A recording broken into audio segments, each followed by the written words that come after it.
My name is Kirk Dunn, and this is the Knitting Pilgrim Talks. I'm an actor, writer, and knitter, and I'm also known as the Knitting Pilgrim. I earned that title because in 2003, I was awarded an Ontario Arts Council Chalmers grant to knit stitched glass, an installation of 3 large panels designed in the style of stained glass windows, which look at the commonalities and the conflicts between the 3 Abrahamic faiths: Judaism, Christianity, and Islam. They took me 15 years to knit. And when the project was complete, my wife Claire and I wrote a play called The Knitting Pilgrim about my experience knitting stitched glass and my research into interfaith relations.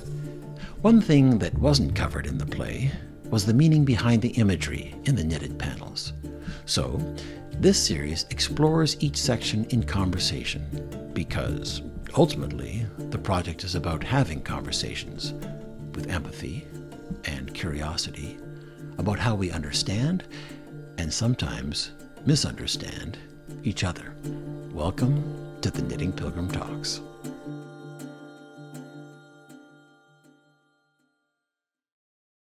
Welcome to the Knitting Pilgrim Talks.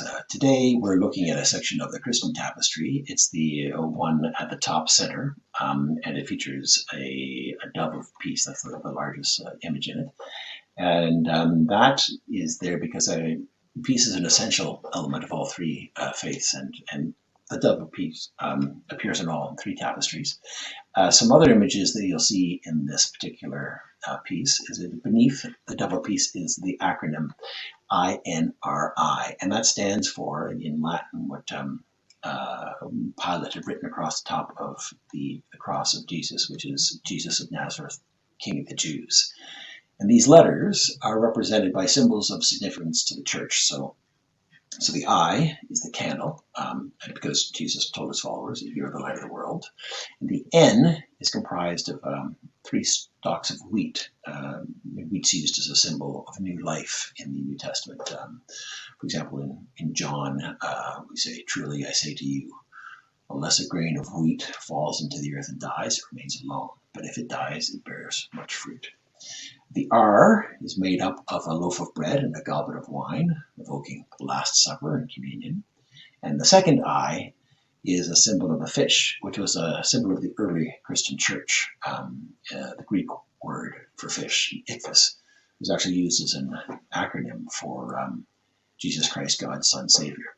And the idea I was hoping to evoke here with these images is that Christianity, like many faiths, and possibly all faiths, has reclaimed symbols that were originally hateful and cruel and violent, and the faith has turned them into opposites. And the biggest example of this, of course, is the cross itself, but the title INRI is part of that. And to join me in discussing this particular image or part of the window, I'm very happy to welcome the Reverend Daniel Brereton. Reverend Daniel grew up in Port Hope, Ontario, and he has been a lifelong member of the Anglican Church. He attained his Master's of Divinity from Huron University College at the University of Western Ontario. He was ordained in 1998. And he served congregations in Oakville, Hamilton, and Toronto, and he's been the incumbent at St. John's Dixie in Mississauga since 2016. He also co-founded Integrity Niagara, which is a community of clergy and lay Anglicans dedicated to equal marriage and the full inclusion of LGBTQ people in the Anglican Church. And this is a goal that he continues to strive towards. He maintains an active ministry as a spiritual director and is passionate about helping Christians grow deeper in their faith through preaching, scripture, study, literature, and service. And Father Daniel is supported in his ministry by his husband James, who apparently can usually be found in the parish hall kitchen helping with dinners and potlucks. And I've got to mention that Reverend Daniel's Twitter handle has the inscription, "Jesus, Justice, and a Side of Jazz Hands." How great is that? Reverend Daniel, welcome. Thank you. It's great to have you here. Great intro. So yeah, I wanted to talk to you about the uh, the dove of peace, which of course, as we know, Christianity is all about peace, and Jesus himself has been called the Prince of Peace. Um, and yet there are some things about Christianity and Jesus himself. At one point, he said that he was here to bring division and not peace. And so, how do we balance that in the church? Well, that's the $1,000 question. Um, yeah, I mean, I think when Jesus says, I come not to bring peace but a sword," I hold that in tension with another thing he says to his disciples in John's gospel, which is, I give you peace not as the world gives. And so I think when we think about what kind of peace Jesus is talking about, it's not, his one clue as to what kind of peace he comes to bring is that it's not the peace the world gives. And so, how does the world give peace? And usually, uh, from the world's standpoint, peace is the absence of conflict. It's when everything is settled and everything is calm and there's no division, there's no, and often I think how the world achieves that is through, you know a, someone having enough power to dominate, right? Um, at the time of Jesus, you think of the Roman Right, Empire and the Pax right, Romana, right? I mean, the Roman Empire brought peace in a way. It brought lots of things, but it came at a huge right. cost, and the cost was that it dominated, Yeah, right? So I think when Jesus says, I came not to bring peace but a sword. I think that's the kind of peace he's rejecting, right, right. a peace that comes through a dominant power kind of oppressing everybody Yeah, yeah. else. Because it's been said by the Romans Yeah, that they made a desert and called it peace. Right? They just destroyed everything. exactly. Made that. Yeah. And so this kind of peace that you're talking about, is it something that you see Christians striving for now in the world, or are you seeing that very, the Pax Romana kind of feeling about things as well? Well, both, and I think that's always been the case. I think from the earliest, the first disciples struggled with wanting Jesus to be basically just, another emperor, but just stronger than Rome's Right. emperor, right?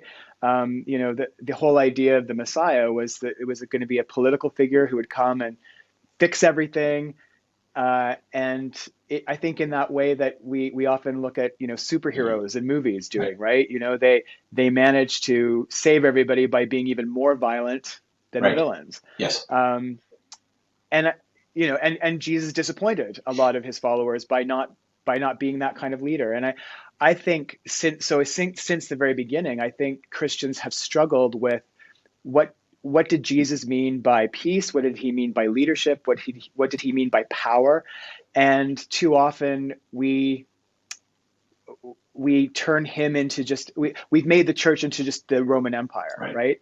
Um, and I think when the church does that, it's betraying what Jesus means by peace.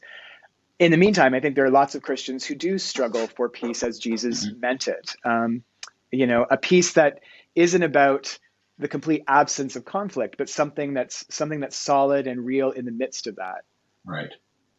Yeah. The other thing too is that I find when people who question Christianity talk to me about it, they point to this triumphalism that they see in the Mhm. media, and a lot of media savvy Christians talk about, when Christ returns, when there's going to be, the skies will open up, you come riding down on a horse, and he'll give everybody the what for and work it all out right then.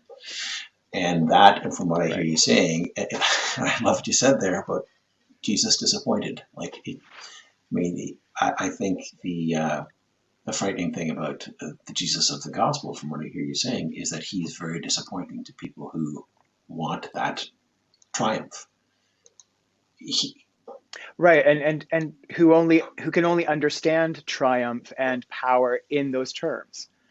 So I mean, I think that's one of the things that um, that is that is sometimes confusing about the gospel is that Jesus uses a certain language, but what he means by it is something very different from what we're used to. Um, I just a few months ago, I mean, this happens every year around Christmas, right? You know, the Christians who get very upset that people say Happy Holidays rather than Merry Christmas, or Yeah, yeah, you yeah. know, and all these things, and you know, I remember I had a whole conversation with someone about that, about you know what they were missing was the dominance of Christianity in the culture. Mm, And to be fair, Christianity still dominates yeah, in a lot of ways. I mean, you know, still have our symbols and our stories out there. And I said, you know, like you're upset that your religion isn't kind of like the dominant power in your culture now, but look at the Christmas story. Like who in that story dominates in their culture, right? It's an entire story about people who are not the dominant right. power. And it's about a God who becomes incarnate in a way that is completely vulnerable and completely helpless. So, what about that story says my followers need to go and completely dominate in their culture to show their power and glory? Yeah, those are great So, points, and yeah, that actually really reinforces that point you talk about with this piece being something that is profound and in many ways misunderstood by a lot of us, especially in our Western society. Yeah, for sure. mhm. So also wanted to talk to you about these other symbols that occur down below. The symbols that spell out those letters INRI. That inscription was written by Pilate, and we don't know how it was. I mean, a lot of people felt it was mocking, but who knows? Pilate might have been, mocking the Jews rather than Jesus when he wrote it. But it was a really negative and cruel thing in many ways, as was just the crucifixion itself. And yet, Christians have taken those symbols and made them into something that is, powerful and sacred. And Mhm. and how do we remember that in our lives as we see those things every day? How do we recall, the kind of power that they have? Well, I mean, I think that's the danger is that we don't remember, right? That we start taking. I mean, I see this in my own church. I've seen this in myself. That you know, we start taking these symbols and we see them so often, and we know what we associate with them, and we forget the story behind them, and we forget the profundity of taking symbols, especially symbols that were symbols of you know pain and suffering and evil, and transform them into and redeem them, transform them into something that's actually life-giving and means something different. But I think people forget the meaning behind their symbols. um, I mean, one of the things that comes through in the Hebrew scriptures a lot is how often the people of Israel are told to remember, right? Mm, Remember Egypt, remember the desert, remember where God has been and where you've come from. And so this remembering, and I mean, that's what Jesus tells his disciples at the Last Supper, do this in remembrance of me. So this idea of remembering, I think, is really crucial. Um, and I think if we don't remember where the symbols come from and what they originally meant, then what the church has done with them and what they've come to mean, we lose a lot of the power of that. Um, so I mean, the cross. I mean, perfect example. I mean, it's a torture yeah. device. I mean, as somebody said, if we were going to do that today, we'd all be wearing little necklaces with like an electric Mm, chair on it, or right. or a guillotine or Yeah. something, right? And how shocking would Or a that be? waterboard. Um, yeah, Yeah. exactly, Yeah. exactly. Um, but yeah, I mean, I think the purpose, I mean, is to take some of those symbols and to give them, to take the power away from those who would use them as evil, and say, no, these actually can be symbols of hope and of joy and of peace. Mm, Um, and also, I mean, I think, thinking about the Eucharistic symbols, the bread and the wine and even the wheat, which is often carved on altars and in churches with grapes as a mhm. symbol of the Eucharist. Um, those things are, the other thing about those symbols is that they're very everyday things, especially in the culture from which they come, right? Bread, wine, staples of a diet. And yet they're imbued with this sacredness. And I think that there's something about that too, that these simple everyday symbols, a candle, a flame, a flicker, a flame of light, a stalk of wheat, a loaf of bread, they're very basic, common symbols, things, but they can convey a sense of the sacred and the holy. And that, for me, as a Christian, that's what lies behind the whole sacramental idea, right? That a sacrament is an outward sign of an invisible spiritual grace. So, the material world is not separate from the divine. Right. It's not separate from the spiritual and the sacred, but that spirituality imbues and permeates all the material world. Right. And what I hear you saying there too is that they're both important, right? You don't want to go too far in one direction or another. This idea that one reminds us of the other. There's not a whole lot of point to the material world if we haven't got the spiritual to back it up. And also, the spiritual world is great, and we have to live in the material world. So we need that balance there. Yeah. Yeah. Like, I mean, recently we had celebrate Easter and Good Friday that comes just before that. And, the symbol of the cross is so dominant in that service. And it's funny because, you can look at it one of two ways. And I think you actually have to hold both in tension, is that it is a symbol of suffering and pain, and that focus on what was done to Jesus and what he suffered is an important part of it, but that it also becomes a symbol of hope and ultimate transcendence and triumph. And if you look at it only one way, you're only getting part of the story, right? Those who only see it as a symbol of suffering don't get the whole story. Those who just want to put it on buildings and hang it around their neck and see it as glory and power aren't getting the whole story. Oh, that's a great point. You have to hold both together. Great. Reverend Daniel, thank you very much. It's been a pleasure having you here today. Thank you. You can reach Reverend Daniel through the website of St. John's Dixie Anglican Church, or you can follow him on Twitter via his Twitter handle @Reverend Daniel. This has been an episode of the Knitting Pilgrim Talks. We'd like to thank the Ontario Arts Council for their support of this conversation series and their funding of Stitch Glass, and the Toronto Arts Council and the Canada Council for the Arts for their support of the Knitting Pilgrim Show.